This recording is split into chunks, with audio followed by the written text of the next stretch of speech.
Hey everybody, week 2 for diversity and inclusion, which is our topic this month. And last week we laid the groundwork and foundation for a lot of the context and conversation we're having. So, recommend that you go watch week 1 and then 2, sort of like there'll be 4 total. But this week we want to talk about representation and inclusivity. And this may or may not be something that's on your radar as a company, but representation matters. And for a very concrete example of that, if I am a person of color or I'm a woman and I look to the leadership team, the executive team, or the leaders in the company, and I don't see anyone that looks like me, I'm not represented anywhere, it sends a message either unconsciously or consciously that I might not think that that's a possibility for me if I stay here at this company, that like moving up into leadership positions or an executive position may not be a possibility. Whereas I look at another company and I see lots of people in the executive team or in leadership positions in the company in roles that I want to be in my career, and I see myself represented, then I know that that is a viable career path for me there. And this speaks directly to retention, because I might not stay at a company where I'm not sure that that's possible for me there.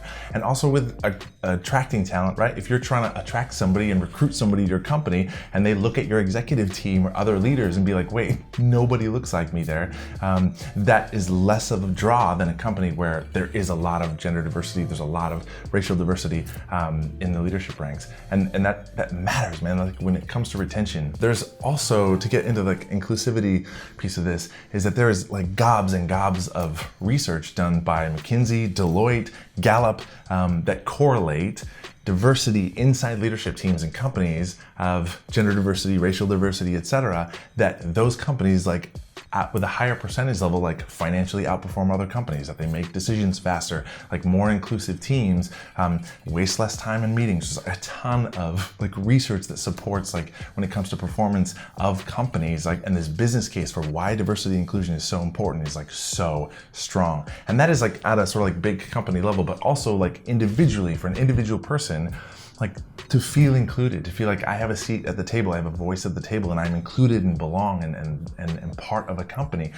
Individual people show up in a completely different way, right? If I feel like my voice matters here and I have a seat at the table, I perform more enthusiastically in my job. I will also stay in that company for a longer amount of time. All of those things impact people on an individual level. So 2 just quick things, but representation absolutely matters in leadership, and also inclusivity, that if we include people and bring them into the conversation, it just completely changes the way that people perform and show up in their roles. Hola, my name is Jay Morazan. I'm the media director here at ShiftYes. I'm the creator of the videos, the photos, and the fun graphics that you see in the videos. The shiftyestribe is an email that goes out every Tuesday. Es gratis, es increíble, and every month is a different topic.